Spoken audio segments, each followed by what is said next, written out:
그분은 신실하십니다. 영원히 주만 찬양해.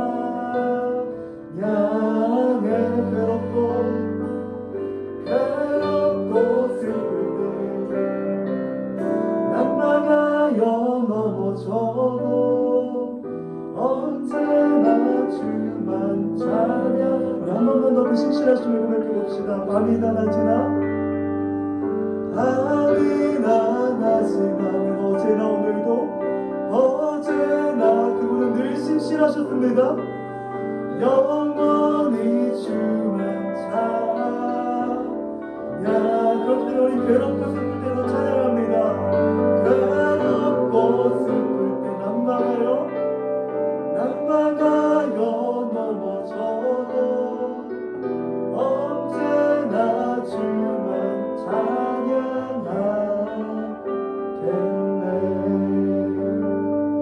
선하신 주님께 감사의 말씀 드립시다.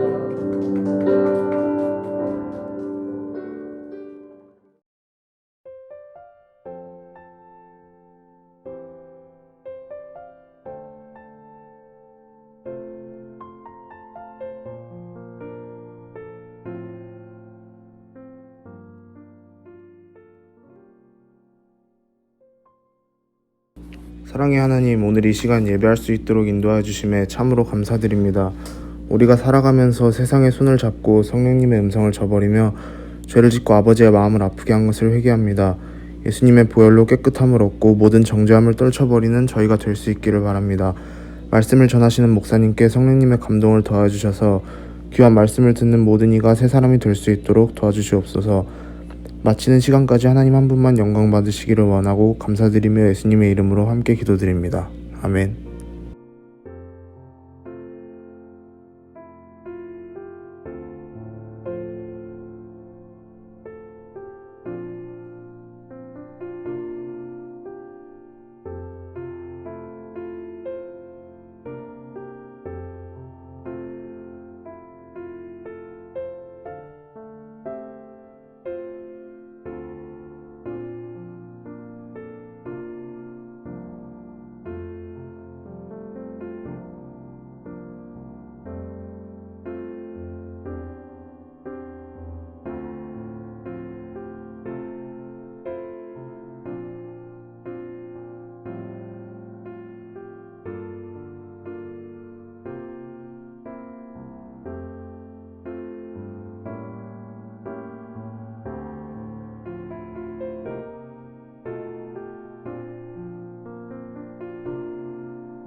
네, 오늘도 방송을 통해 말씀을 들으신 하늘꿈 학생들 그리고 선생님들을 환영합니다. 오늘 말씀은 이렇게 시작하고 싶습니다. 지난번 설교를 통해 저의 좋지 않은 습관 중 가장 좋지 않은 습관을 여러분들에게 나눈 적이 있습니다. 저의 가장 좋지 않은 습관은 눈으로 보지 못한 걸 믿지 않는다입니다. 네, 두 번째로 저에게 안 좋은 습관을 꼽으라면요, 저는 받은 선물을 쉽게 활용하지 못한다를 꼽을 것 같습니다. 제가 받은 선물을 쉽게 활용하지 못하는 이유는 간단합니다. 저는 누군가가 무엇인가를 주면 굉장히 소중하게 생각해서요, 그 선물을 잘 활용하지 못합니다. 그러다가 시간이 지나면 폐기하거나 또는 용도 외로 그 선물을 활용하는 그런 안 좋은 습관을 가지고 있습니다. 제가 서두에 이렇게 길게 여러분들과 제 안 좋은 습관 그리고 선물에 대해서 나눈 이유가 있습니다. 우리는 선물을 받았을 때 항상 그 선물을 활용해야만 하는 책임이 있다는 걸 나누고 싶어서였습니다. 실제로 독일어 사전을 찾아보시면요, 선물은 가베라고 하고요, 그 가베 앞에 아우프라는 전치사가 붙으면 책임, 아우프가베라는 단어가 됩니다. 이 말은 곧 선물엔 반드시 책임이 따른다라는 것입니다. 오늘은 이 선물의 관점에서 본문을 함께 볼 수 있으면 좋겠습니다. 오늘 본문의 배경이 되는 초대교회는 성도들이 자신의 소유를 팔아서 사도들 앞에 주고, 사도들은 각 사람의 필요에 따라서 그 물질을 나누는 방법으로 교회가 운영되었습니다. 그러다 보니까 사람들은 교회를 이렇게 이해했습니다. 각 사람의 필요에 따라서 물질을 나누는 공간 또는 사람들. 그렇기 때문에 본문에서 특정한 사람들은 날 때부터 일어날 수 없었던 그 사람을 교회 앞에 놓습니다. 그리고 교회 앞에 놓여진 이 사람, 정확히는 성전 미문에 앉은 이 사람은요, 이 초대교회의 지도자인 베드로와 요한이 지나갈 때 구걸을 시작합니다. 이 사람이 구걸한 이유는 간단합니다. 본인의 필요를 채워달라, 곧 경제적, 물질적 지원을 해달라고 사도들에게 구걸한 것입니다. 그러자 사도들이 이 사람에게 반응하기 시작하죠. 이 사람의 마음에는 이런 생각이 있었을 것입니다. 아, 이 사도들이 나를 도와주겠구나. 네, 그런데 여러분들이 아시는 것처럼 이야기는 다르게 흘러갑니다. 이 초대교회 두 사도 베드로와 요한은 나에게 은과 금이 없다라고 이야기합니다. 실망했겠죠? 네, 그러자 이 사람들은 다시 한번 또 이렇게 이야기합니다. 그러나 나에게 나사렛 예수 그리스도의 이름이 있습니다. 일어나 걸으십시오. 그리고 여러분들이 아시는 것처럼 이 사람은 일어나 걷고 기뻐 뛰며 찬양하기 시작합니다. 네, 근데 여러분 이런 의심을 가질 수 있으면 좋겠습니다. 정말로 초대교회의 사도인 베드로와 요한에게 돈이 없었을까요? 그리고 본문은 단순히 베드로와 요한이 날 때부터 걸을 수 없던 사람을 고치는 것을 증거하기 위해서 기록되었을까요? 네, 정답을 알기 위해선 베드로와 요한에게 어떤 변화가 일어났는지, 아니 정확히는 이 베드로와 요한이 예수님께 어떤 선물을 받았기 때문에 이런 변화가 일어나는지를 살펴보시면 좋습니다. 우리 함께 다른 본문을 살펴보도록 하겠습니다. 요한복음 6장 4절에서 13절 말씀입니다.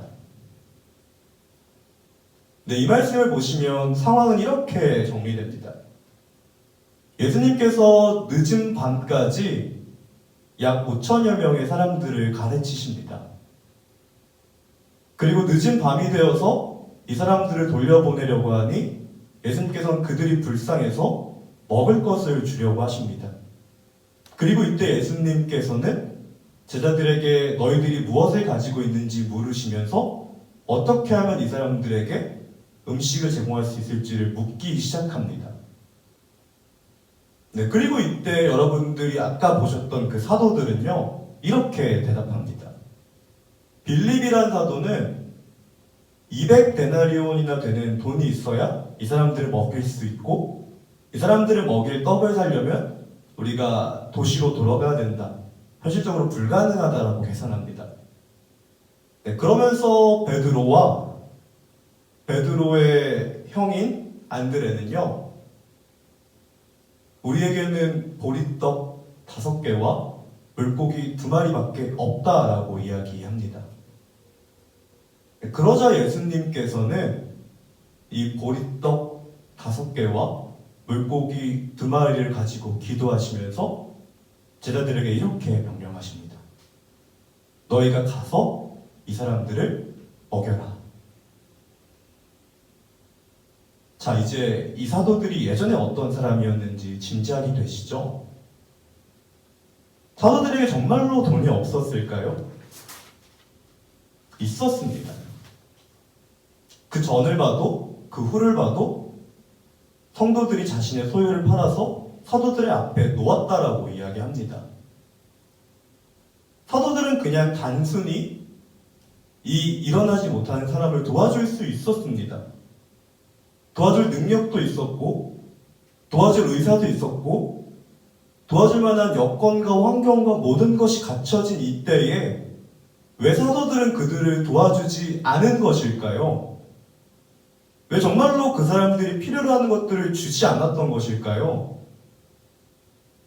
네, 정확히는 사도들이 그 사람들의 필요를 명확히 보게 됐다는 것을 여러분들이 집중하셔야 됩니다. 이전에 다른 사람들과 똑같이 행동했습니다. 이 사람이 이걸 필요로 하면 나에게 도움 줄 수 있는 만한 능력이 있는지 없는지를 생각해보고 줄 수 있으면 주고 줄 수 없었으면 줄 수 없다라고 이야기를 했던 이 사람들이 변화가 되기 시작했습니다. 그리고 그 변화의 중심에는 바로 이 사건이 있었습니다. 제가 누누이 여러분들에게 이야기했던 예수님의 부활을 경험하게 된 사건입니다. 자, 이제 서서히 맞춰지기 시작하죠. 제자들은 예수님의 부활을 목격하면서 본인들이 무엇을 받은지 확신하기 시작했습니다. 제자들이 예수님께 받은 선물은요, 큰 능력이나 아니면 큰 가르침이 아니었습니다.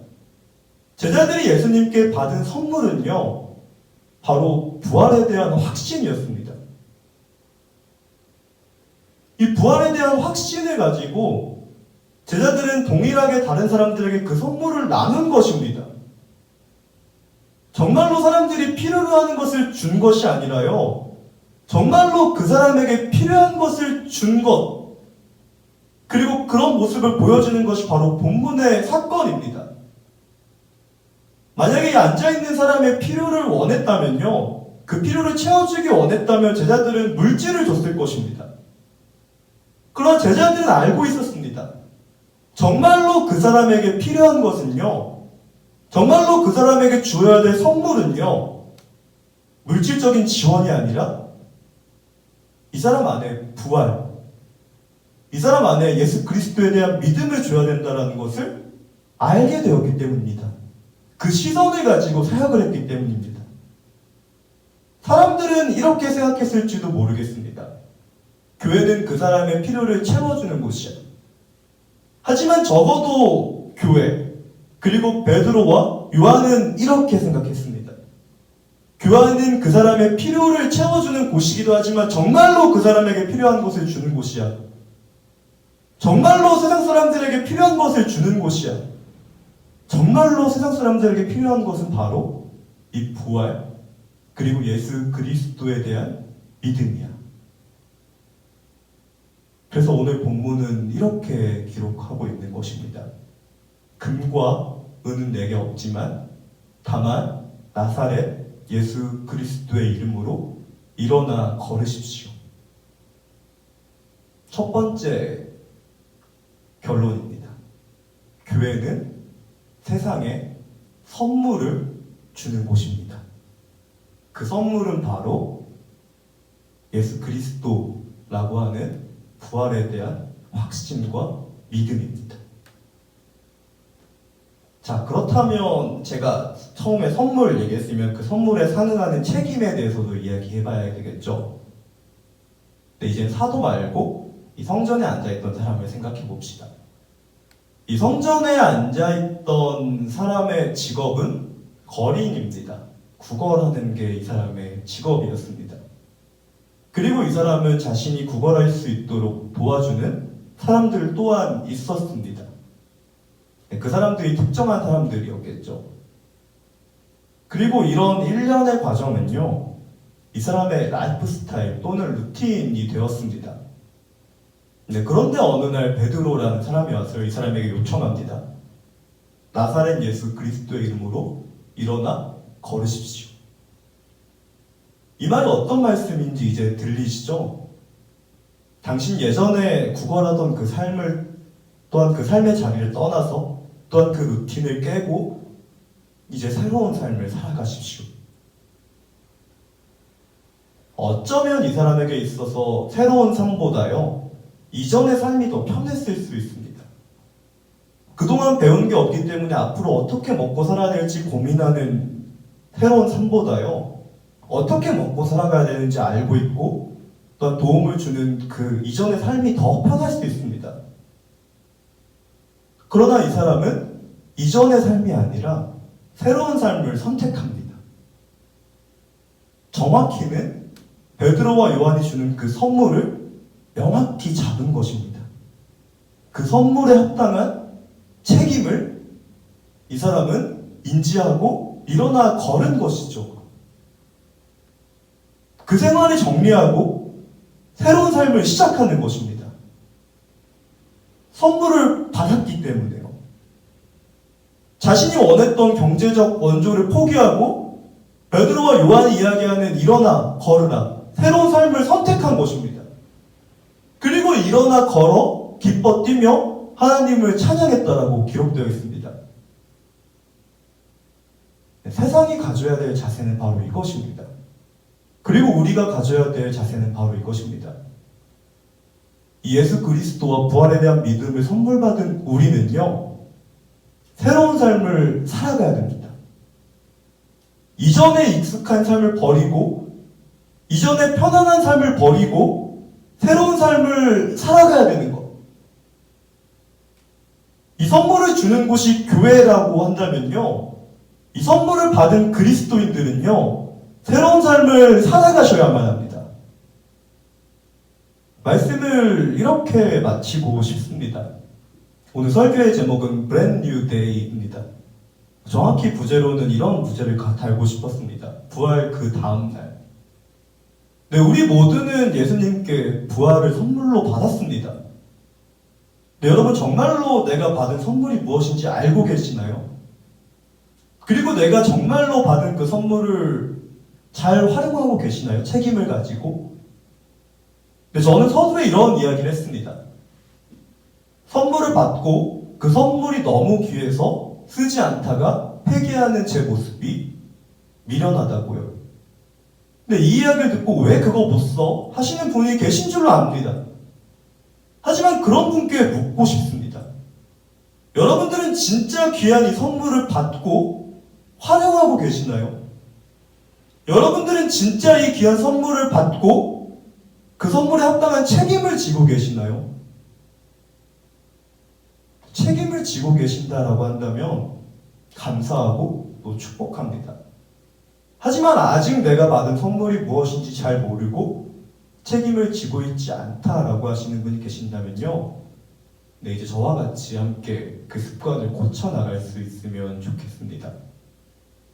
마치 창세기에 등장하는 아브라함이 그 복을 받고 한 걸음 한 걸음 자신이 받은 복이 무엇인 줄 알고 자신이 받은 선물이 무엇인 줄 알고 그 선물을 나누는 사람이 되었던 것과 같이, 그렇게 함께 우리가 받은 선물을 알고 그 선물에 따라 그 책임을 지는 우리 하늘꿈터 학생들과 또 선생님들 될 수 있으면 좋겠습니다.